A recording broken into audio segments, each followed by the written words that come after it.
We have Amatullah from Ethiopia. Assalamu alaikum wa rahmatullahi wa barakatuh. Alaikum salam wa barakatuh.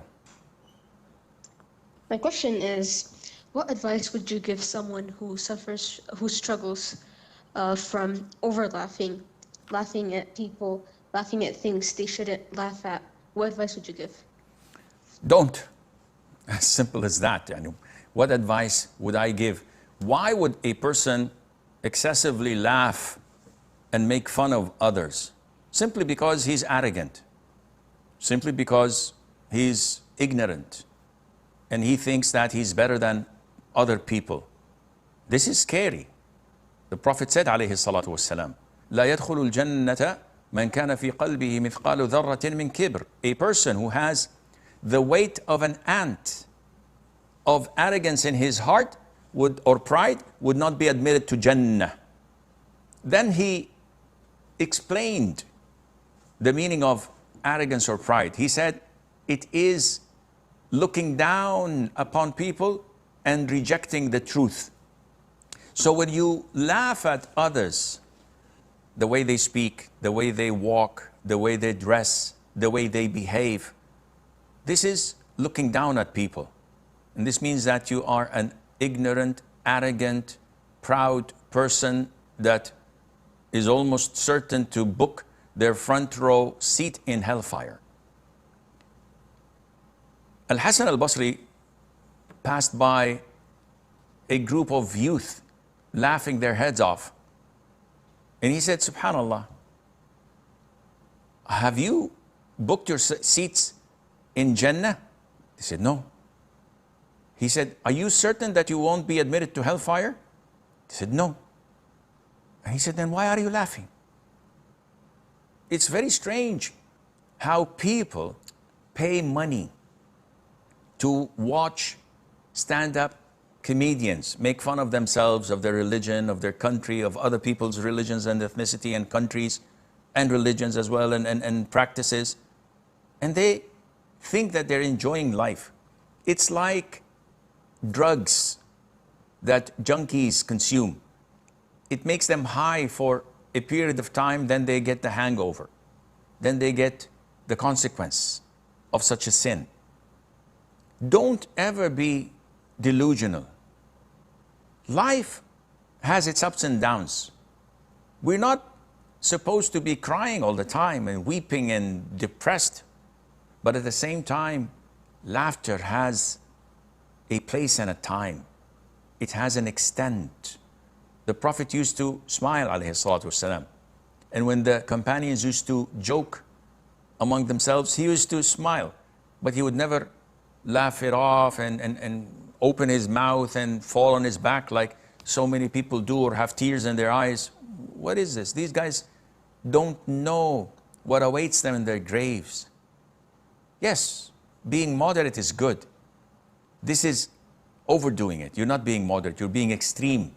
When you make fun of people, you just sit on a cafe, sipping your latte or drinking your tea and making fun with your friends or your buddies about every person that walks by. Look how old he is. Look how young he is. Look, he doesn't know how to walk. Look at his teeth. Look at his size. Look at this. Look at that. And the Prophet said, alayhi salam, do not sit on the road unless you give it its right. And he named 6 of the rights of the road. So we cannot sit and talk as if there are no consequences.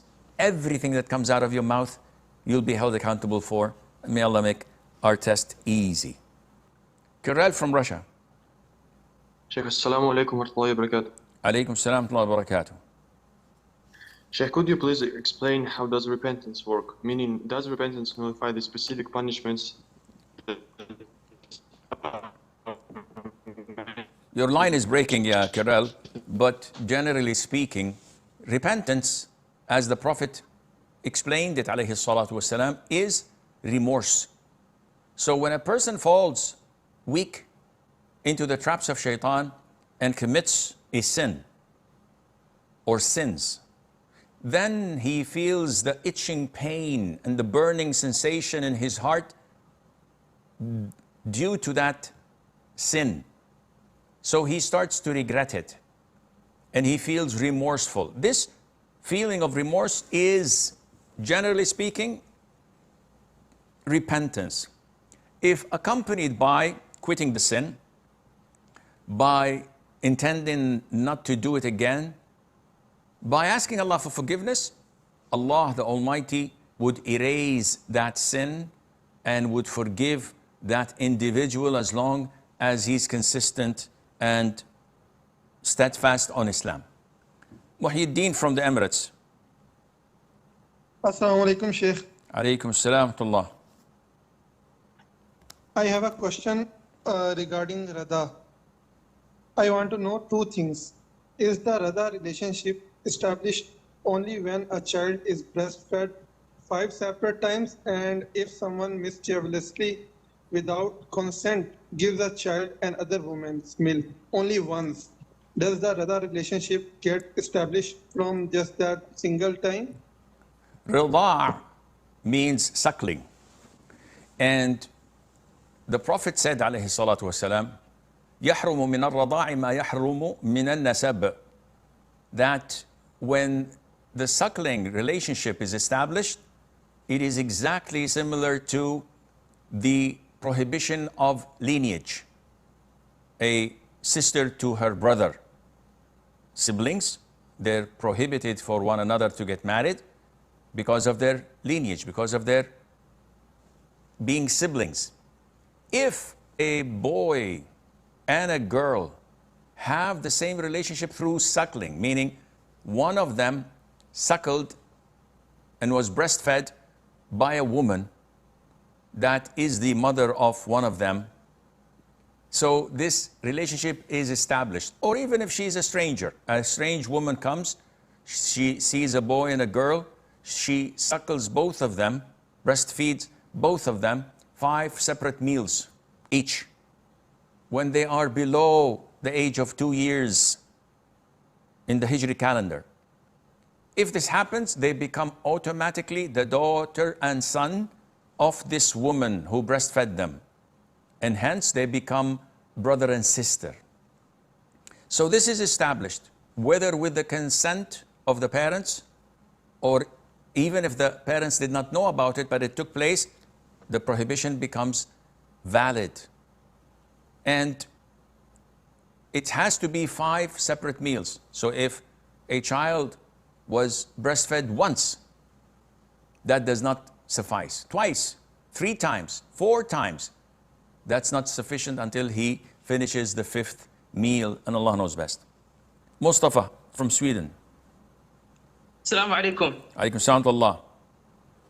Sheikh, my question is, some days ago, I read about Salat al-Tasabih, if it's an innovation or proven. So is this true? Is it an innovation or proven? There is a difference of opinion among scholars, and they're divided into 2 groups.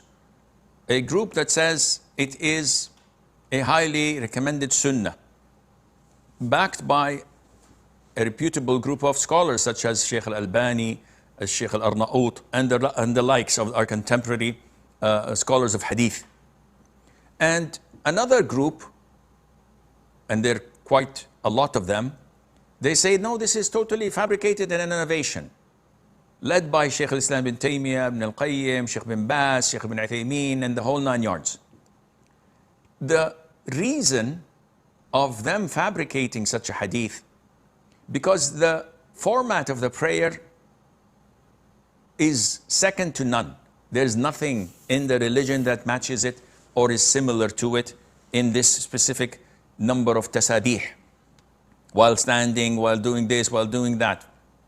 Secondly, no one among the whole generation of the companions, may Allah be pleased with them, reported it or was reported doing it other than Al-Abbas, if I recall correctly.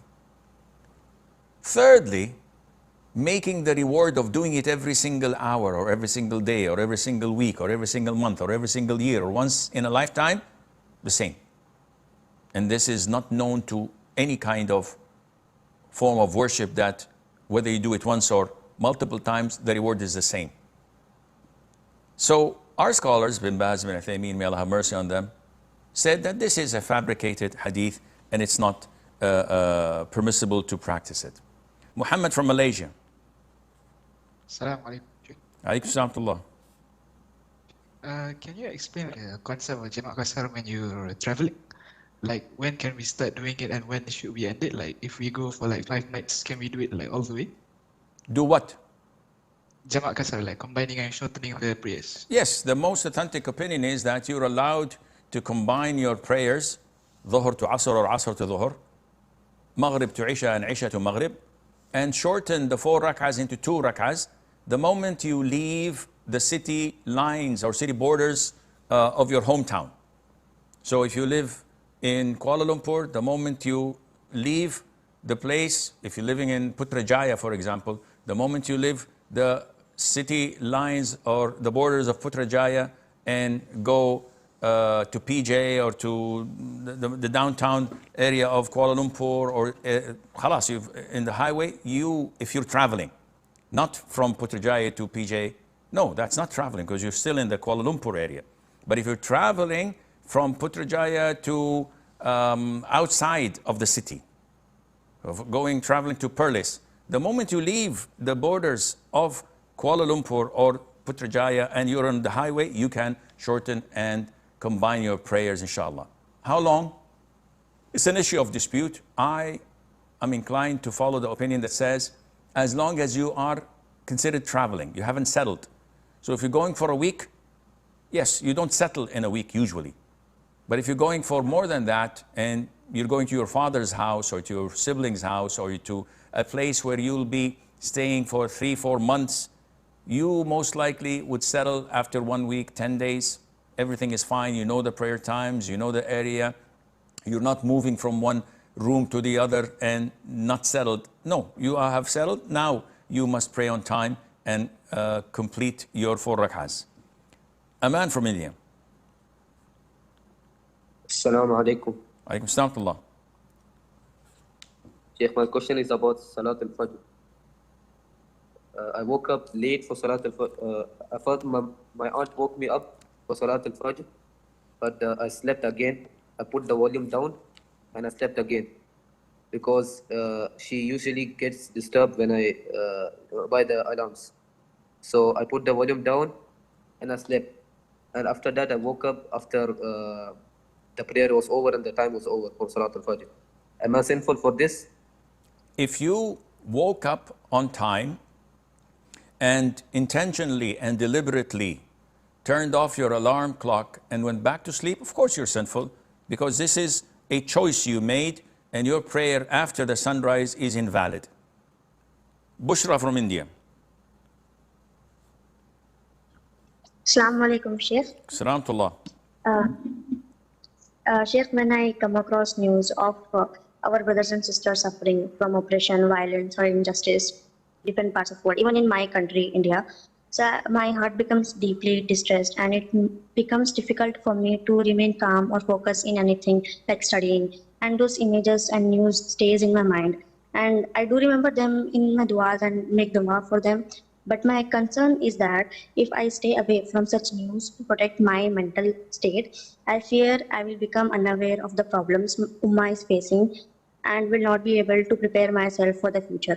But if I keep following such news, it leaves me overwhelmed and stressed and unable to function properly. And in such scenario, what should I do? You should not watch details of what's happening on the news because this is disturbing and it makes you feel despair and helpless. Rather, you may read about the general events that are taking place without watching it. And you know that these atrocities are happening in Gaza, in here or in there. And you make dua against the oppressors and our enemies. And you make dua for our brothers and sisters. And that is fine, inshallah. Atif from the Netherlands. Assalamu alaikum. Can you hear me? Alaikum salam. Sheikh, I want to get my motor cycle license, but my parents would rather I don't because they think it's too dangerous and that there are stupid people on the roads that might hit me. However, they do say that I can do whatever I want because I'm old enough. Will I be disobedient if I do so and get my license? You want to get your license for what? A motorcycle. Okay, can you afford a car? I can currently afford a car, yes. No, no, no, no. Get a car. It is, I agree with them. As a parent, I know that riding bikes is a lot of fun. I used to do this 50 years ago. I used to have a dirt bike and I used to do wheelies for 40, 50 meters and jump barriers and the likes. And I had lots of accidents and I was injured many, many times. Nowadays, when you have the choice and the option between a motorcycle and a car, and your parents are afraid, the feeling of fear for you, though they know that we live in a kafir country, we have no control over our son, and he is a renegade, he would do whatever he wants, we can't stop him or force him. So if you buy a motorcycle and they're fine with it, you're not gonna buy an ATCC. You're most likely going to buy a Ducati or a Ninja or whatever, something that's really dangerous. And every time you go and come, their heart is hanging by a thread. Is this justifiable for a Muslim who knows that he would not be admitted to Jannah unless he is dutiful and pleasing and obeying and respecting his parents? Yes, they told you do it, but they don't say it willingly. They say it forcefully because they're compelled to say you can do it if you wish. So would I say that you would be sinful? I am hesitant to say yes, you would be. Especially when you have the ability to buy a car and to be safe, and they would be in peace with that idea, and Allah knows best. Yosha from India. Assalamu alaikum wa rahmatullahi wa barakatuh. Alaikum salam wa barakatuh. My father is trying to pray in mosque for 40 days continuously with the first takbir. Alhamdulillah, he's completed almost 27 days, but his question is now that the summer has concluded over here and started to rain. His question is if, ma'adallah, it starts to rain really heavily during the time of congregation of a particular prayer. Although he's aware that there's excuse for missing prayer, but would this affect his 40-day streak and he'll miss the reward which would have got had he poor hardship and not miss the congregation? The hadith, wajazakum, the hadith, whoever prays 40 days in congregation, not missing the first takbir, Allah would write for him 2 exemptions from hypocrisy and from hellfire. It's a disputed upon hadith, whether it's authentic or not. And assuming it's authentic, if a person has a legitimate reason, such as being sick, traveling, or in the case of heavy rain, if he prays home, the streak is continuing if he goes and prays after this excuse was uplifted, and inshallah, it would not stop. Tan'eem from Bangladesh. Assalamu alaikum, Sheikh. Alaikum salam. So I have a relative who follows Tablighi Jamara, and he occasionally gives lectures at the mosques. He has invited me to join him. Can I go and listen to him? No problem in listening to their lecturing in the masjid if you are capable of distinguishing what is right and what is wrong. Most likely in the masjid, they would highlight and focus on the importance of salat, the importance of growing the beard, of using the miswak, of reading your adhkar and the Quran, of being kind to one another. That's all fine, and it's part of Islam, inshallah. Hamid from Nigeria. Assalamu alaikum wa rahmatullahi wa barakatuh, Sheikh. Alaikum salam wa rahmatullahi wa barakatuh. So my question is, how do one calculate the time of Asri? I researched that time of Asri is calculated as the time of Zawal plus actual length of the object, which is equal to the time of Asri. And in another place, it's calculated as the time of Zawal plus the shadow of the object, which is equal to the length of the object. Yeah, Hamid, do you think I can understand your accent when it's this heavy? You have to appreciate my old age, speak slowly, fix the accent a little bit. All what I understood is how to calculate the time of Asri, which is, I don't know what is Asri. Asri is a name of a family in Malaysia and Indonesia. But if you mean Asr prayer, then to calculate it is to erect something like a pen and when the sun rises, as it rises, there is a shade from the west getting shorter and shorter and shorter until the sun is on the meridian and there is no shade. The moment the sun goes a little bit to the west and there is a little bit of shade here, now it is time for dhuhr. And the shade, as the sun goes westbound, is getting longer and longer.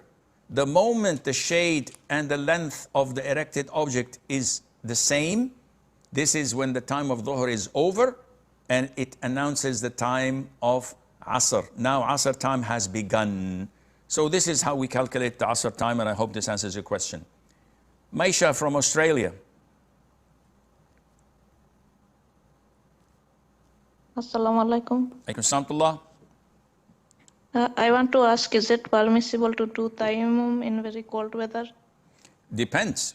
If the weather is so cold that if a person performs wudu, he will be physically harmed, or it will be torturing him.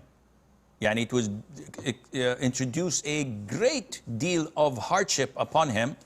In this case, yes, tayammum is permissible as per the hadith of Amr ibn al-As, may Allah be pleased with him, when he had a major ritual impurity while traveling, and the weather was so cold that he thought to himself, if I were to make ghusl, I'm gonna die.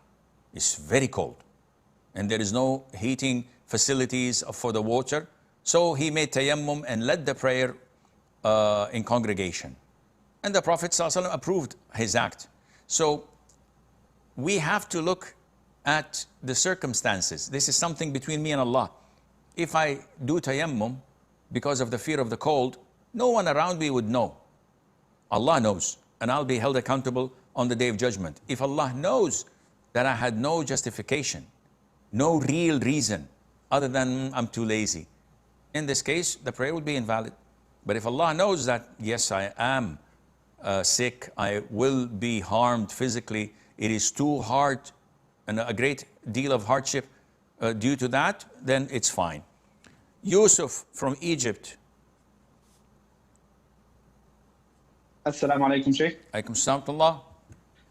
My question is, what's the ruling, how do I deal with a family who always oppress their child or their son, as their son lives with them in one house, he has a twin brother, but always there is injustice to one of the sons and to his wife. So how would I deal with it? Is it okay if I stay away from family or not to sit with them, as this injustice happens always when I get interacting with them? If you live with them in a joint family, this is not permissible because your twin brother is not a mahram to your wife. So you have to segregate. You have to move out with your wife and live somewhere else and come and visit them occasionally, once or twice a week, and sit with them for a short period of time just to be dutiful, respectful, and obedient without having any negative impact on your mental state.